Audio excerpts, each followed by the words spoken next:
Hola, buenas noches. Les saludo desde otra emisión más, desde nuestro programa. Muchas gracias por sintonizarnos. Estamos en nuestro espacio Salud Mental y Equilibrio con el psicólogo José Miguel, desde nuestro canal Pulso Sur Noticias, el canal de la capital. Hoy tenemos un tema muy importante a tratar con una invitada muy especial, la cual habían algunas personas que me decían cuándo meter un tema más clínico, pues bueno, hoy tenemos un tema muy interesante que es el trastorno límite de la personalidad. Quizá existen algunas personas que puedan identificarse con alguna de la información que nos viene a traer un especialista que con una vasta experiencia y con un buen currículum, como todos los invitados que hemos traído en este espacio, y pues bueno, espero que sea más que de su interés, porque lo va a hacer, que sea de su agrado y que bueno, podamos aprender, porque como siempre he mencionado, la información es poder, y hoy vamos a obtener parte de este poder, y pues bueno, les traigo consigo, ¿no?, para que nos pueda apoyar con su conocimiento, a la médico especialista en psiquiatría de la Universidad Autónoma de la Ciudad de México, a la médico María Magdalena Gutiérrez Leiva. Y pues bueno, Magda, buenas noches, y de verdad, buenas noches. Qué agradecido estoy con que aceptaras la invitación, nos hicieras un espacio de tu tiempo, de verdad, para traernos un poco de conocimiento acerca de este tema tan importante que como sociedad vivimos, porque son cosas que puede pasarnos a cualquier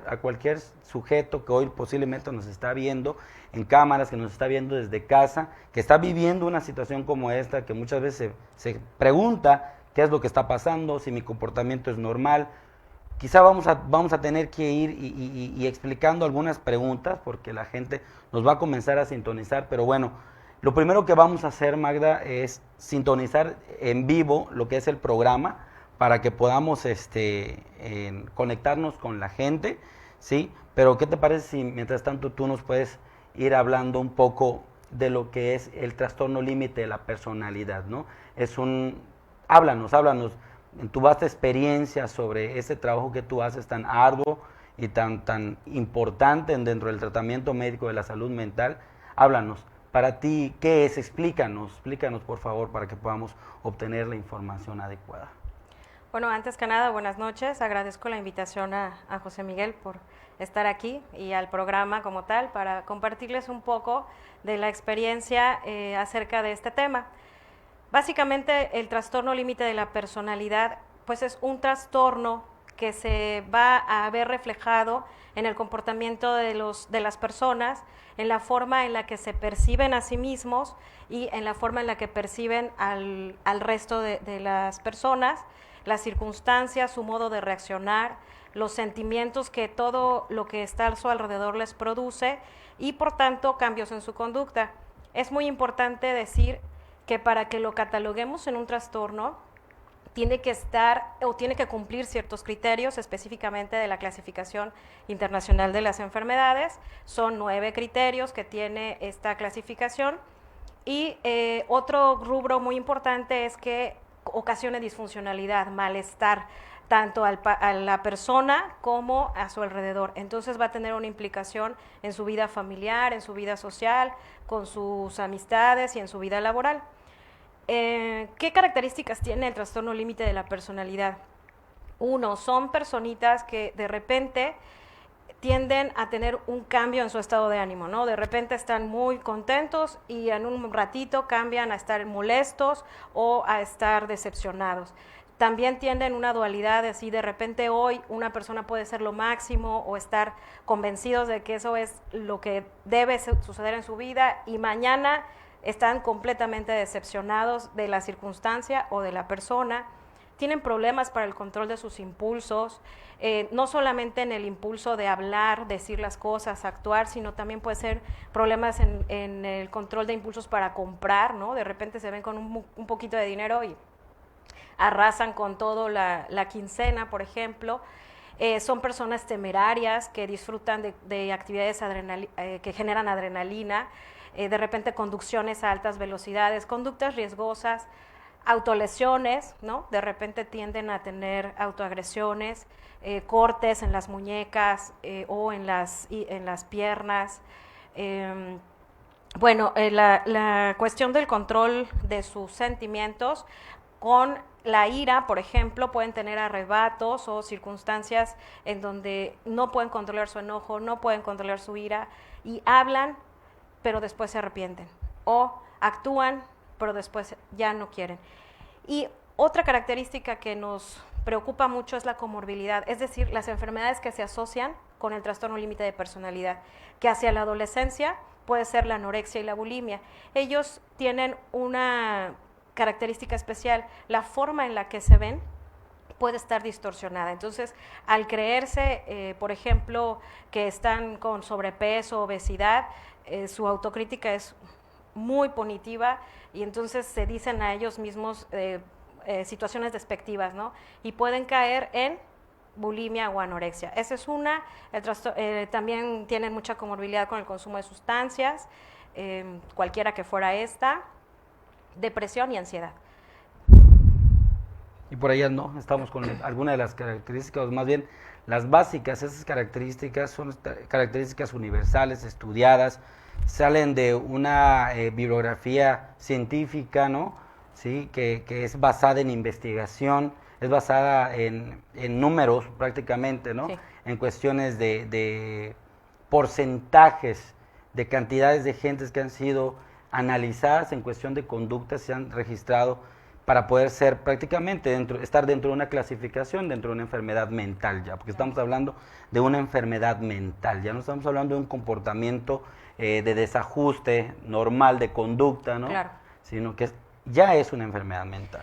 Esto es muy importante porque puede ser que en un momento de nuestra vida hayamos tenido una experiencia y esa experiencia nos genere una forma de comportarnos momentánea, transitoria. La característica de esta patología es que es constante, viene desde la adolescencia y se mantiene. Los patrones constantes de comportamiento, los patrones constantes de autodescalificación, de autodevaluación, de sentimientos de vacío, eso es algo que se me olvidó mencionar, los sentimientos crónicos de vacío, de falta de pertenencia, de soledad, de tristeza, una sensación de que el mundo o las personas a su alrededor no les quieren o simplemente no les valoran, pero es todo el tiempo durante la mayor parte de su vida. Por lo regular se pretende que es o surge en la adolescencia o en el adulto joven. ¿Qué estamos hablando? A partir de los 19 años en adelante, del ¿no? Adulto joven, sí. Ok, perfecto. Imagínate, señores, estamos hablando de un tema muy interesante. ¿Por qué? Porque son síntomas que por lo regular cuando uno las analiza por separado, son síntomas, son conductas muy comunes dentro de una sociedad, que quizás no llegan a un nivel de trastorno. ¿Por qué? Porque muchas veces la gente puede ir manipulando, puede ir evolucionando y utilizando mucho raciocinio y manejo de impulsos, ¿no? En la toma de sus decisiones y ya no cae en la disfuncionalidad dentro de un espacio de convivencia, ¿ok? Para poder ser aún funcional dentro de la sociedad y dentro de sus contextos de desarrollo. Pero bueno, un tema muy extenso, de verdad, les pido una disculpa, sé que van a surgir muchas dudas, muchas inquietudes, es nuestra responsabilidad ir resolviendo cada una de ellas, por lo que yo les pido, por favor, que si hay alguien que hoy nos está viendo dentro de este espacio, que dice, bueno, ¿sabes qué? Yo identifico estos síntomas en mí, o ¿sabes qué? Yo veo que mi hija está pasando por situaciones muy allegadas a estos criterios de evaluación, en este caso, que nosotros tomamos como referencia para poder dar un buen tratamiento a las personas, pues bueno, acérquense. ¿Dónde podemos encontrar a la psiquiatra Magdalena? La podemos encontrar en el Centro Médico Integral. La psiquiatra trabaja en colaboración con un servidor, o más bien trabajamos en colaboración ambos, ¿verdad? Porque como, bueno, es una pregunta que pienso hacerle más adelante, y pues bueno, pero podemos adelantarla, ¿no? Porque vamos a brincarnos un poco el protocolo que traemos. Porque la gente cuando escucha esto se va a preocupar y pues bueno, para que puedan estar tranquilos escuchando el programa, decimos, bueno, ¿existe un tratamiento para esto? Sí. ¿Médico? Este tratamiento es multidisciplinario y es muy importante entenderlo. Multidisciplinario, ¿qué quiere decir? Que varias disciplinas o más de dos disciplinas atienden una patología. Entonces, en el tratamiento del paciente con trastorno límite de personalidad, entra el psicólogo, dando obviamente la psicoterapia, la psicoeducación, colaborando con el psiquiatra en la psicoeducación a la familia y al paciente. Es muy importante involucrar a la familia, darles estrategias de manejo de crisis, de impulsividad, de la parte de la poca tolerancia a la frustración que estos pacientes tienen y de repente tienden a tener arranques de ira, ¿no? Y para eso es la psicoterapia. La farmacoterapia puede acompañar algunos casos, pero el eje esencial es acudir a psicoterapia. Perfecto. Aquí hablamos de un grupo de conductas analizadas y que juntas es que generan una disfuncionalidad en el ser humano. Ahora, el origen, ¿de dónde surge ese trastorno de personalidad límite, no?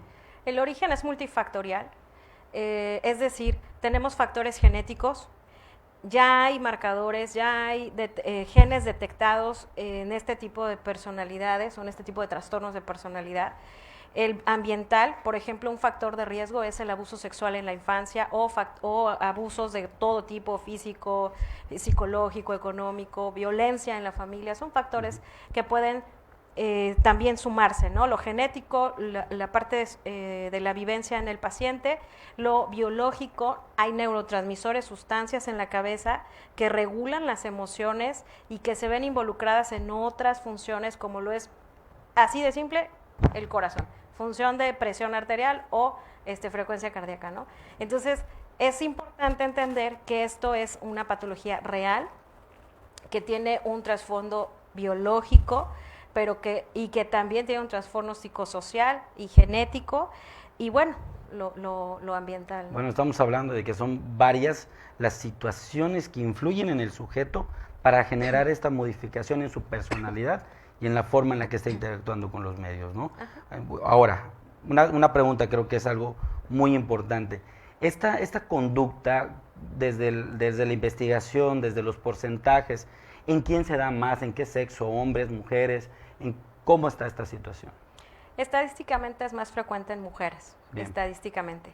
Es importante saberlo y conocerlo porque hay hospitales como el Hospital Fray Bernardino Álvarez que lo cataloga en su tercer causa de atención en consulta externa. Es decir, es muy frecuente, ¿no? Ok, y perfecto. Sí, en mujeres. Muy bien. Imagínense, esta situación de la que estábamos hablando son conductas, como mencionaba hace un momento, conductas muy típicas que yo puedo observar dentro de un consultorio de psicología como conductas que se van detonando comúnmente cuando las relaciones terminan, ¿no? En una ruptura, esta parte del desánimo, la parte de sentimientos de vacío, la parte de decir me quiero aislar, la parte de impulsividad muchas veces por los motivos, ¿no? Por los cuales terminó una relación. El miedo al abandono. El miedo al abandono, ese temor a la soledad que constantemente la gente vamos experimentando hasta que aprendemos a sobrellevar esta parte, ¿no? O sea, esa imagínate. parte es muy riesgosa porque le lleva al paciente a generar estrategias para evitar el abandono, pero estas estrategias pueden llevarlo a aceptar situaciones de violencia. Por eso es tan importante conocer el tema. Imagínate, o sea, realmente no solamente es muy importante, quiero imaginar por la comorbilidad que mencionabas, por esta relación que se tiene con diferentes trastornos, con diferentes conductas que se están clasificando como parte de una disfuncionalidad humana, ¿sí? Lo complicado que es diagnosticar correctamente esta patología, porque bien puede ser diagnosticada como parte de una depresión. Muchos sabemos que la depresión no siempre es el estigma que tenemos de la persona triste, ¿no? O sea, la depresión muchas veces se manifiesta por medio de una agresión, por medio de un estado de ánimo completamente inestable e irregular de la conducta, ¿no? Entonces, estamos viendo que dependiendo de la situación, como mencionábamos, esta multifactorialidad de la causa de esta enfermedad mental nos lleva a contexto social, nos lleva a tratamiento genético, nos lleva a cuestión biológica, nos lleva a situaciones sociales que nos van acercando a este comportamiento, digamos, ¿no? De alteración en la personalidad, que se ve manifestado directamente con la interacción social y lógico con el daño a uno mismo, porque al final esa es la preocupación extrema, ¿no? Porque llega a grados realmente complicados de atentar en contra de su vida. Claro, el intento de suicidio, ¿no? Como uno de los síntomas ya finales o acompañantes, pues son las autoagresiones y también la tentativa de suicidio, el pensamiento constante de muerte. Ese sería como se podría definir, ¿no? Ok. Señores, ¿qué les puedo decir? Traer a un médico psiquiatra a un espacio como este, siempre va a haber ese tabú del miedo, es algo que nos encontramos constantemente dentro del trabajo clínico que realizamos. En lo personal, muchas veces mi trabajo es generar un ambiente de confianza hacia el trabajo que mi compañera tiene. ¿Por qué? Porque muchas veces la gente tiene ese temor, ¿no? De decir, es que al psiquiatra, es que, y perdón, ¿no? Por la palabra, pero es que así se maneja, la gente lo maneja, es que ahí solo van los locos, dices, ¿no? Claro que esa es una información completamente equivocada, claro. ¿sí? Y pues bueno, podemos aprovechar este espacio para hacer un poco de conciencia hacia el trabajo. De manera personal, yo te puedo decir que, yo les puedo decir a todos los que han sido mis pacientes, quizá hay muchos que me estén viendo ahorita, que quizá te conozcan, y hay otros que quizá han llegado de otros especialistas, que bueno, la psicología cuando trabaja partes de depresión, de ansiedad y de muchísimos otros comportamientos, siempre va de la mano y requiere del apoyo, ¿sí?, de la parte psiquiátrica, ¿no? Entonces, imagínate qué tan importante es esta colaboración integral que debemos de hacer nosotros al momento de hacer un tratamiento con una persona con una patología como la que estamos hablando, ¿no? Claro. Ahora, desde tu punto de vista, ya sé que me hablaste de esta parte de la psicoeducación, ¿no? Ahora, ¿qué tan importante es para ti desde, como profesionista, ¿sí?, la colaboración terapéutica con un psicólogo? ¿Por qué es importante? ¿Qué tan importante es esta parte psicológica dentro del tratamiento? Es muy importante y bueno, aprovecho para esta parte del estigma. En realidad la consulta psiquiátrica es una consulta de medicina. Nosotros somos médicos, estudiamos medicina y posteriormente hacemos una especialidad en psiquiatría. Manejamos la parte biológica, los diagnósticos diferenciales, hacemos estudios de imagen, estudio de laboratorio y claro que el trabajo en conjunto con psicología es muy importante. De hecho, me gustaría compartirte que existen estudios no solamente con gráficas o con escalas psicológicas, sino estudios de imagen que han hecho antes de la psicoterapia, después de la psicoterapia, y se pudo constatar que hay zonas cerebrales que se normalizan, que cuando hay un trastorno de ansiedad se activan demasiado, como lo es la amígdala, pero cuando pasan 6 meses de la psicoterapia hay un cambio significativo en la respuesta de la amígdala o de las otras estructuras cerebrales, ¿no? Entonces finalmente vemos o podemos ser objetivos y lo podemos llamar hasta psicología basada en evidencias, ¿no? Existe la psicología basada en evidencias, no solamente es la entrevista, sino poder constatarlo. Claro que esto es una cuestión de investigación, el estudio pues es costoso, pero se ha hecho, ¿no? Sí, o sea, aquí, ¿qué es lo importante de traer a un especialista? De que la información sea realmente confiable, ¿no? De no, muchas veces yo me he topado, médico, con esta situación, no sé qué me puedas comentar o darme tu punto de vista acerca de esto. La gente, esta información muchas veces está al alcance de las personas, muchas veces está al alcance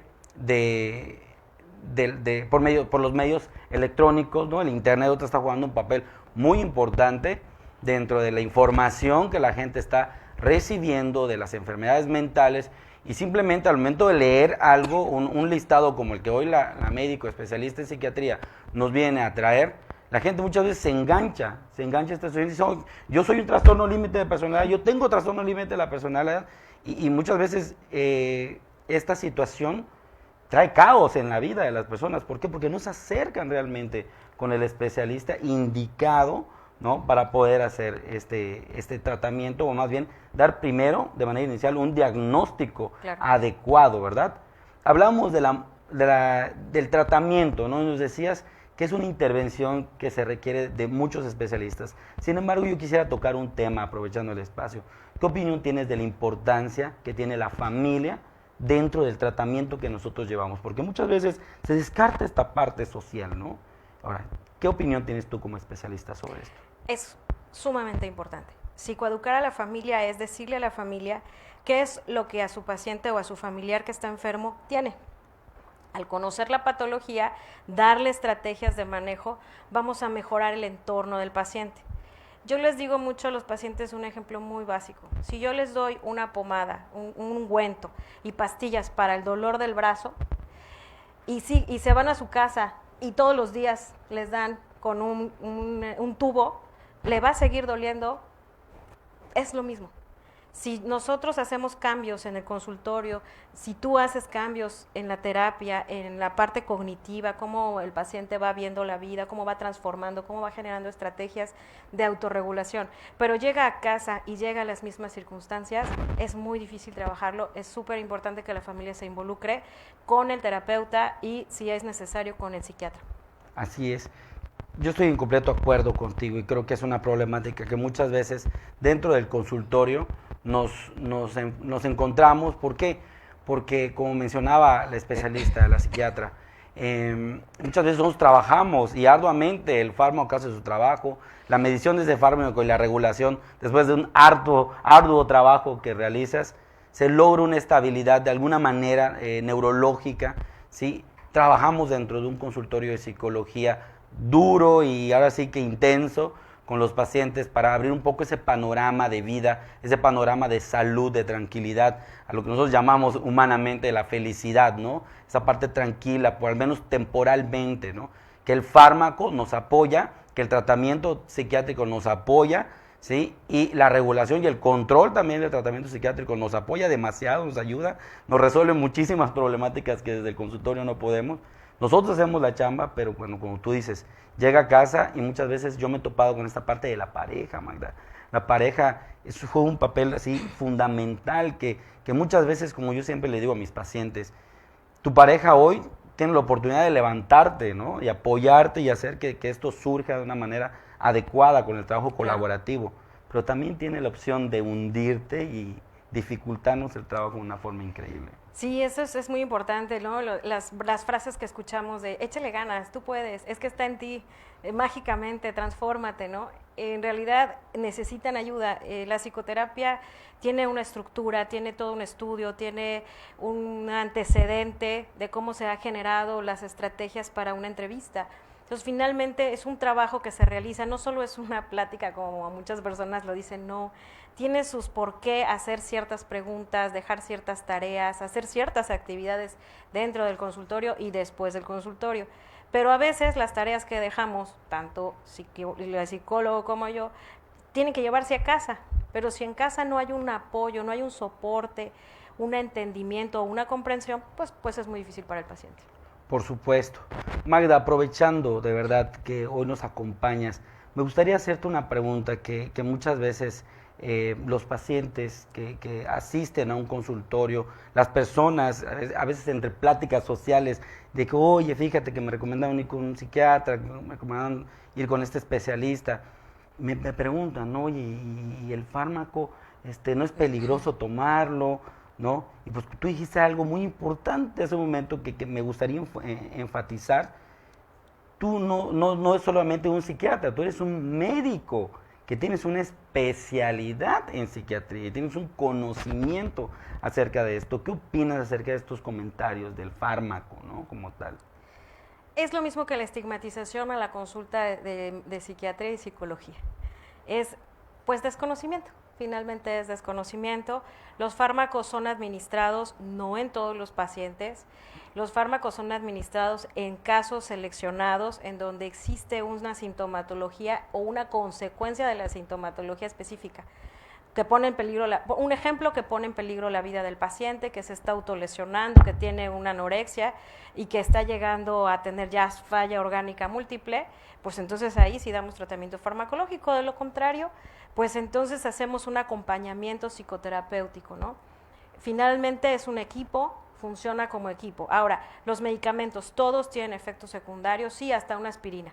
Te tomas una aspirina y te da ardor de estómago, ¿no? De epigastrio. Bueno, estos fármacos tienen algunos efectos secundarios, pero se seleccionan para el paciente determinado, para las características de ese paciente. Si se ajusta su cuerpo al fármaco, es como si no tomara nada. Y a veces ahí radica el que abandonan el tratamiento. No, es que ya me compuse, ya me siento feliz, ya estoy. Entonces, no solamente es arrancar el tratamiento, sino mantenerlo, finalizarlo de forma adecuada y supervisada. Claro, y siempre esta parte de comunicación que también me gustaría enfatizar en ustedes, el hecho de asistir con un médico psiquiatra, no solamente si te dan un fármaco y va y me voy, ¿no? O sea, no se trata de eso. El médico hace con ustedes un acompañamiento, da un seguimiento de este tratamiento, da una supervisión, un control del fármaco, ¿no? O sea, no simplemente se suelta y nada más. O sea, es esta parte colaborativa que tenemos todos para educar a las personas a ser unos buenos pacientes también, ¿no? O sea, es muy importante, ¿verdad? Qué tema tan excelente. Hay mucha gente que hoy nos manda saludos, nos está viendo, ya bastantes personas, sí, ya tenemos varias compartidas. Muchísimas gracias, de verdad, siempre por sintonizarnos y por estar siempre al pendiente de nuestros temas. Aquí nos lanzan algunas preguntas, pero pues voy a saludar. Miguel, un saludo. Angélica, un saludo de verdad. A Mayrani, y de verdad, muchísimas gracias por sintonizarnos. Alejandro, Alexa, Zoe, Saúl. Y pues bueno, aquí nos hacen una pregunta. ¿Cómo se diagnostica este trastorno? Muy bien, pues mira, aquí Magda nos va a apoyar. Es una pregunta un poco general, ¿no? Pero pues bueno, ¿qué nos puedes decir más o menos de esta pregunta que nos haces?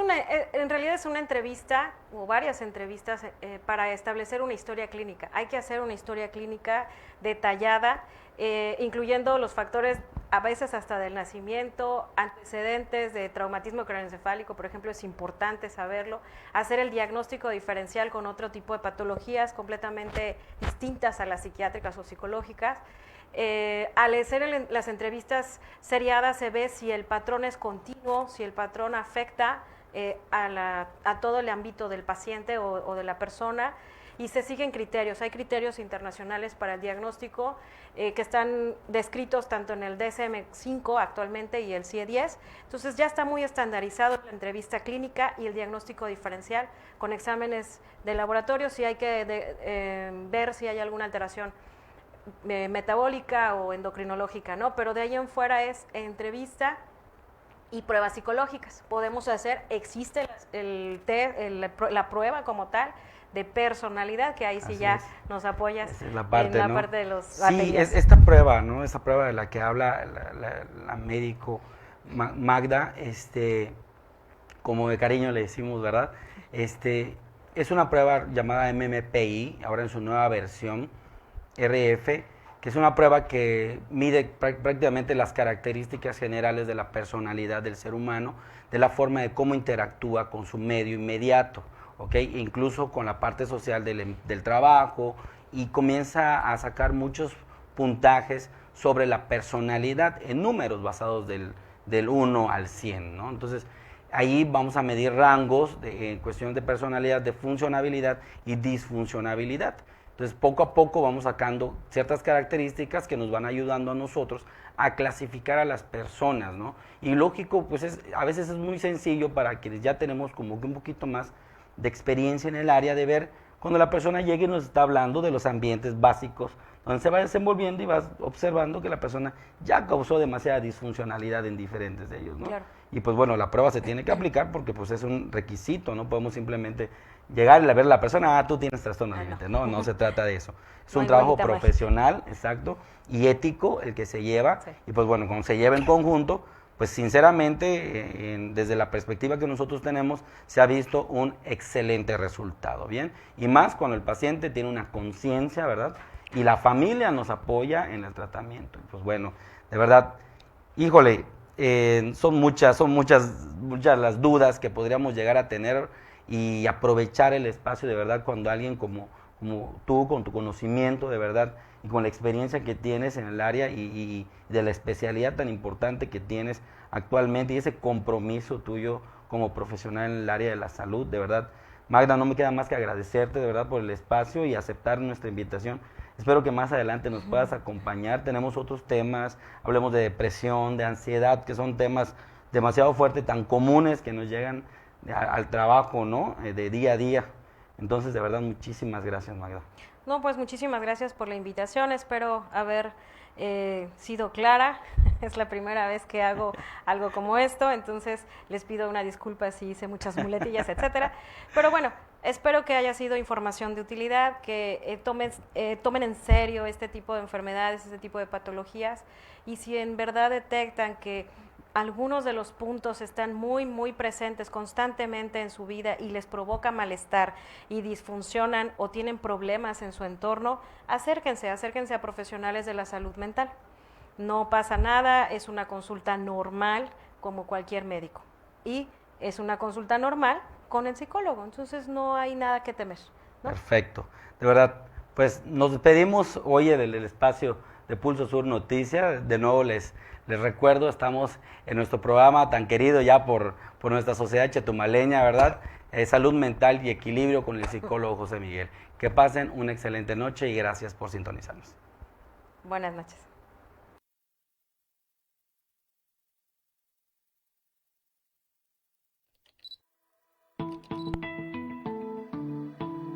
Esta fue una producción de Coadonga Medios para Pulso Sur.